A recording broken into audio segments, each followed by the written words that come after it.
is Kubota actually good? I'll go ahead and put the specs on your screen now so you can quickly see what this machine has. This is a Kubota 2024 fuel injection RTV 520 in the camouflage pattern, as you can see. The only thing that I don't like about it is there's a spot on the engine where when you wash it, it doesn't drain water that well.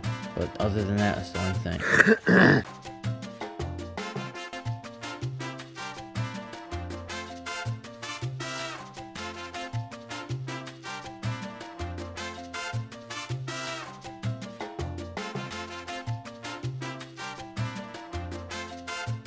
Tour of the inside. We do have a roof coming for it and a windshield. This is what it looks like over here. You have your horn. Sounds kind of like a tractor horn. You have your lights, which you obviously can't see because it's daytime out there because there's the sun. But you have your temperature, which is obviously right there because the engine's not on. We'll go ahead and cut it on. Go ahead and cut it on so you can see. That's your temperature gauge as it's running, your hours, and your fuel level. As you can see, this is your fuel level, and this is your hours. I guess that would be your fuel light and your battery. All these are like different codes that can pop up. As you can see, the parking brake is engaged. If I disengage it, light will go out. This is your key. Turn it just like a car. That turns it off. This is your differential lock. You can just slide that up, put it like that. To disengage it, just slide it. This is kind of like your catch right here. This is your gear shifter. It's in neutral. You have high, low, and reverse. It does have four-wheel drive. You just take it, simply run it up there like the differential lock and lay it like that. Same thing to disengage it. On the passenger side, you have two cup holders. These are pretty removable. You know, if in case you spill anything, just dump them out or anything. Little storage compartment in here. A 12-volt power right there.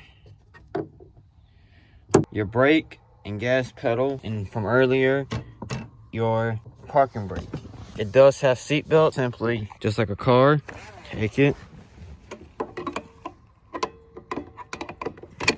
buckle up, just press it to release it. Same thing for the passenger side. Just take it, put it around you. Just beside the driver is your fuel tank right here. You just unscrew it, put fuel in there. Self-explanatory. It does have a bed on it. What you're going to do is you're going to take both, have these little latches. You're going to pull them inward. Put the camera down so I can do it with both hands. This is what it looks like from the back. You just pull them latches, then you kind of tug on it. It does have a dump bed. You just take this latch, undo it. This latch, undo it. Then it has these handles right here. It says no step. Just take it and lift it up. Pretty easy. You didn't see me strain a lot with that one. Down here is your motor. And I'm not going to try to not get too close because it is hot. One thing I did see when I washed it off a little bit is you can see that little compartment right there. Water was actually starting to hold right there and it wasn't draining. So that is one thing you're going to look out for when you're cleaning. Now it does not come with this hitch right here. This is actually our hitch we put up here. But it does come with a slot to put it. The towing capacity and all the other specs should be in the description below of this video. Of course, you have your backlight right there, a reflection tape. Now, I'm going to go ahead and take it out and drive it around. Alright, so I'm going to go ahead and turn it on. Always like to just flip to the first switch for a second. Then, sometimes you might hear a fan kick in when you first hit this, like that noise right there. That's actually the fan back there. But we're gonna go ahead and release the park brake, put in reverse, let off the brake. Which I don't think, it should not roll when your foot is not on the brake. Go ahead and set it to high.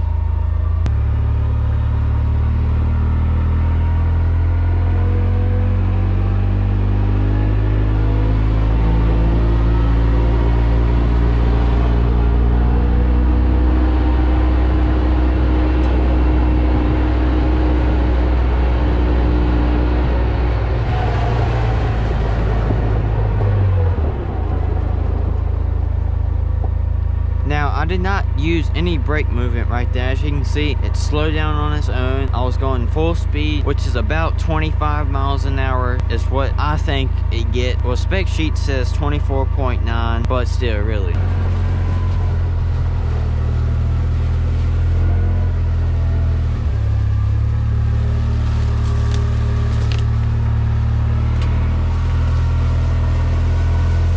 Looks like a tree has fallen across the path here.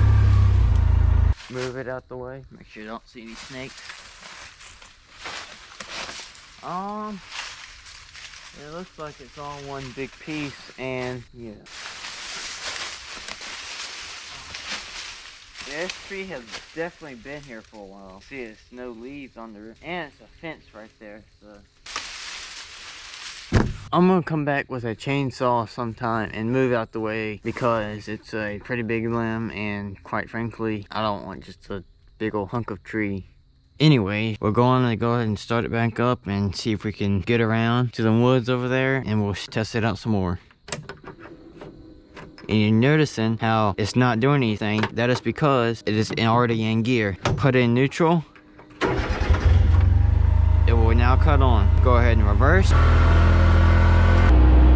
Now let me just go ahead and pause the video. I wanted to announce that I have an Instagram page up. It is called Barren Boy Outdoors 1. And I also have a Facebook page that is called Barren Boy Outdoors. But I just thought I'd let y'all know about it. Head on over and check it out. Now let's resume the video.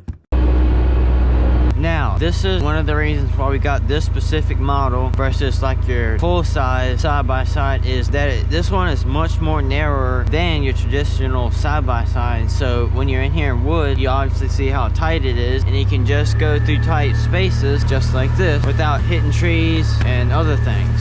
Now the price of this thing would run about $11,500, give or take a few, you know, if you include taxes and all. But we actually got it from Hoover Incorporated. Actually, I'm wearing a shirt from them. They have stores all the way from Southeast Virginia up to Pennsylvania. I'll list all their locations in the description and a link to their website, so you definitely want to check them out. But they made getting this really easy. It is a solid piece of machine. It's got these 440 mag off-road tires. Now, I'm not going to be taking it mudding, obviously, because it's brand new, but I'm sure you can go do a little bit mud if you have to. I hope you learned a lot from this video. Hopefully it saved you some money when purchasing one of these vehicles like this. And thanks for watching, and subscribe if you're not already. If you want to see more of these videos, I'm hoping to come up with some deer hunting videos here soon now that deer season's in. Make sure you turn on post notifications by clicking that bell beside the subscribe button, and be sure to like the video. And if you see something in the video, ask me a question in the comment section below. So I hope I was able to save you some money, and have a great rest of your day.